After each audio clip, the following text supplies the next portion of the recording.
Marak penyalahgunaan senjata api dan yang jadi korban tentunya adalah warga sipil. Mengapa akhir-akhir ini banyak terjadi penyalahgunaan senjata api dan bagaimana memastikan kasus seperti ini tidak terulang lagi? Kita bahas bersama Wakil Ketua Komisi 1 DPR RI, Dev Laksono, dan juga sudah hadir kriminolog UI Adrianus Meliala. Selamat malam Bapak-Bapak. Selamat malam, gimana kabarnya? Sehat? Pak Adrianus, sehat Pak? Kabar baik, semoga sehat juga Mas Dev dan juga Pak Adrianus. Saya ke Mas Dev dulu. Kan tadi di DPR sudah pernah dikaji soal bagaimana evaluasi penggunaan senjata api untuk aparat. Bahkan kalau dari peraturan Kapolri-nya sudah jelas, itu baru bisa digunakan kalau ada keadaan yang mengancam nyawa. Nah, dengan berulangnya ini apa respons DPR? Ya, ini tentu mesti kita dalami lebih jauh lagi ya. Jadi bukan hanya penggunaan senjata untuk sehari-hari, pengamanan, terus juga kita mesti usut sampai dengan akar rumputnya. Apakah dari mulai pembinaan para personilnya itu sendiri, terus juga motifnya mereka, apakah sebatas ekonomi kah, atau karena gangguan jiwa.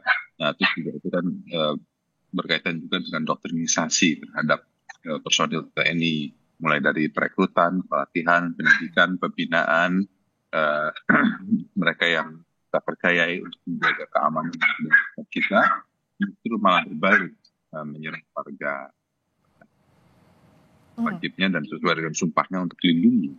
Nah, ini semua saling berkaitan dan tidak bisa hanya titik salah satu titik karena ini adalah dampak dari segala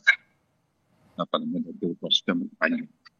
Ya, nah kalau tadi kan di liputan sebelumnya kita sudah melihat ada banyak contoh penyalahgunaan senjata api. Terbaru itu terhadap pemilik rental sampai merenggut nyawa. Ada juga show of force di beberapa kasus. Nah kalau dari sisi kriminolog, sebagai kriminolog Pak Adrianus, apa saja faktor-faktor yang mendorong terjadinya satu show of force bahkan bisa mengancam nyawa disalahgunakan dengan senjata yang dimiliki oleh aparat? Sudah banyak penelitian yang memperlihatkan bahwa pemilikan senjata api itu, betapapun senjata api itu rakitan atau soft gun, apalagi yang bersifat pabrikan, itu memang membuat tangan menjadi gatal atau kita sebut sebagai trigger happy. Itu sudah pasti itu, ya. Maka lalu orang berpikir, bahkan orang yang terlatih pun berpikir begini, daripada saya kemudian gatal tangannya dan lalu tergoda untuk menggunakannya, maka lebih bagus saya meninggalkannya di markas atau di kantor daripada tergoda untuk menggunakannya secara salah. Jadi saya kira ketika ada petugas ya yang memilih untuk membawa senjata api ke rumah, betapapun dia berwenang untuk itu, maka memang perlu dilihat motifnya tuh. Kenapa ya? Apa memang karena jalan-jalan di perkotaan di Indonesia itu tidak aman, atau karena memang dia berpikir bahwa jangan-jangan nanti di sebelah rumahnya atau di depan rumahnya ada kemalingan dan kemudian dia membantu dengan cara menggunakan senjata api, atau apa? Atau memang jangan-jangan selalu berada pada posisinya itu the last resort ya.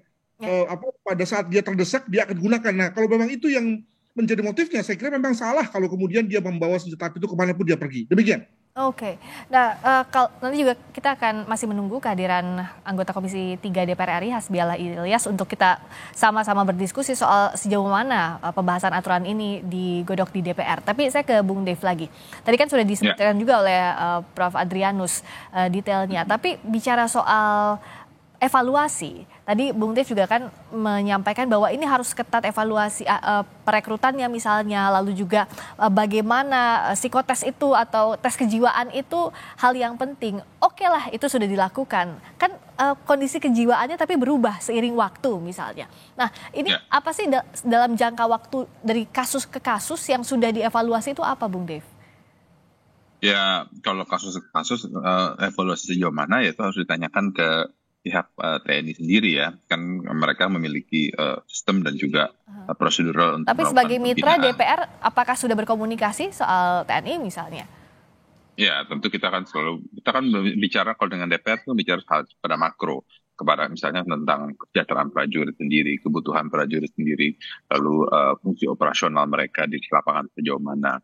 Nah, tapi kalau misalnya kita bicara titik demi titik, nah ini baru kita bisa bahas, kita perdalami apakah misalnya membutuhkan kita untuk membentuk panja khusus mengenai hal tersebut, atau cukup dengan rapat RDP lebih dalam dengan instansi-instansi di dalam tubuh TNI, apakah dengan tim kesehatan jiwa TNI itu sendiri, lalu juga masalah penegakan hukum. Kita ingat di Panglima yang lalu juga melakukan penegakan hukum, lalu dampaknya itu seperti apa, dan juga apakah ada perubahan dari SOP-nya itu untuk lebih memperketat dalam tubuh TNI itu sendiri.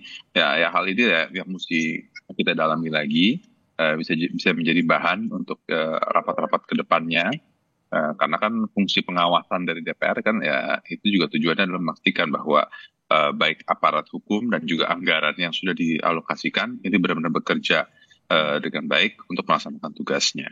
Oke. Nah, kalau untuk praktiknya Pak Prof. Adrianus, kalau kita tadi kan disampaikan bahwa jikalau senjata itu dibawa ada kecenderungan atau ada celah penyalahgunaan di dalamnya. Nah, sebenarnya bagaimana menempatkan bahwa senjata ini memang berhak dibawa oleh aparat, tapi evaluasi berkalanya apa ya Prof. Adrianus untuk penggunaan senjata api ini yang masih luput? Sebetulnya kita punya problem dengan besarnya jumlah aparat yang boleh membawa senjata api. Kalau kita bicara mengenai Polri, maka dari 500.000 anggota Polri, ambil katalah 300.000 membawa senjata api pulang ke rumah. Ya. Di TNI mungkin nggak terlalu banyak ya, mungkin cuma 100.000 lah. Ya.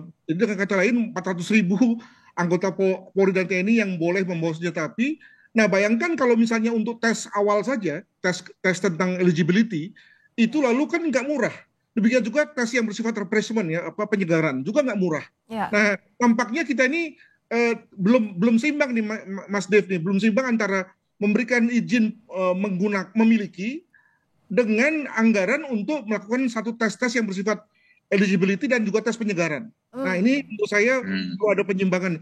Dan satu hal lagi, ini mumpung karena Mas Dev ini legislator ya, saya bingung loh Mas, kenapa? Karena sejauh ini banyak sekali kasus yang terkait dengan soft gun, di mana soft gun itu karena tampilannya amat persis dengan senjata asli ya, seringkali digunakan oleh masyarakat untuk kemudian merampok dan seterusnya. Tapi sama sekali tidak ada regulasi loh tentang soft gun sejauh ini. Nah, ini mungkin perlu untuk menjadi perhatian dari teman-teman di DPR. Demikian. Nah, untuk tes penyegaran ini semestinya yang harus jadi perhatian ya Prof. Adrianus, karena misalnya tes saat awal itu dia mumpuni untuk mempunyai senjata. Tapi pada seiring berjalannya waktu ada berbagai faktor, itulah yang seringkali mendorong adanya penyalahgunaan. Betul ya Prof?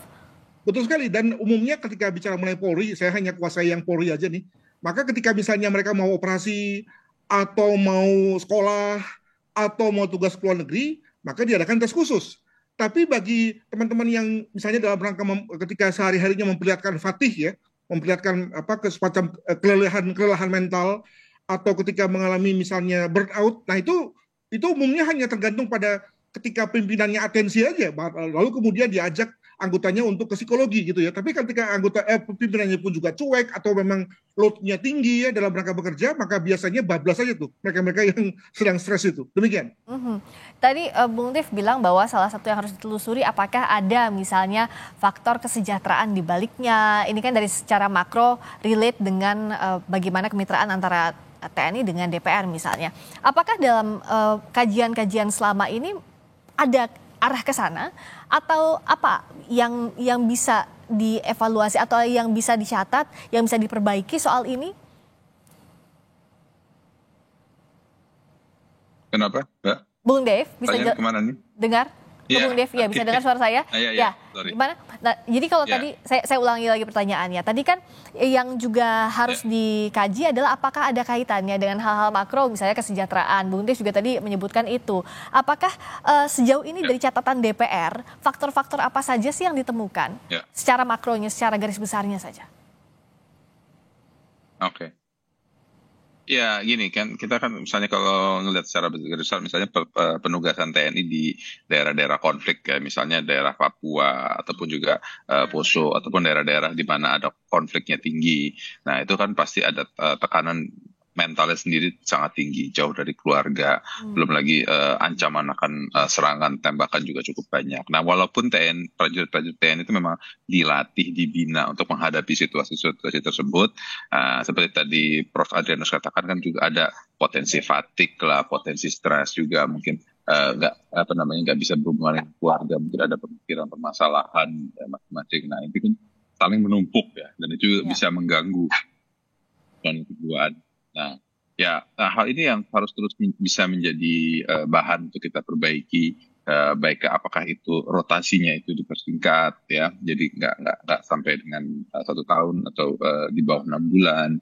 Terus juga ada counselingnya juga yang disiapkan, apalagi sekarang dengan teknologi. Misalnya hari ini kita bisa live dari tempatnya masing-masing ya, Mbak dari studio, saya dari tempat saya, Prof. Adrianus juga dari tempatnya. Nah, itu juga counseling juga bisa dilakukan secara remote kepada para prajurit kita yang sedang bertugas.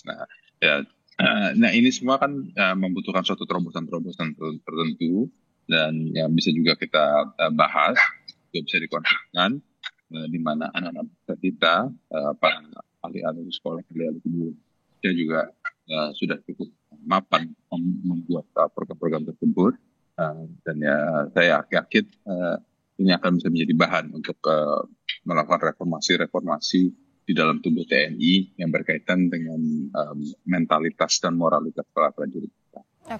Prof. Adrianus, kalau bicara soal apa yang harus diperbaiki, apakah misalnya jenis senjata yang dibawa tidak mesti senjata api, misalnya kalau misalnya untuk kepentingan keamanan tidak perlu menggunakan senjata api, karena pada praktiknya kan yang senjata api inilah mematikan.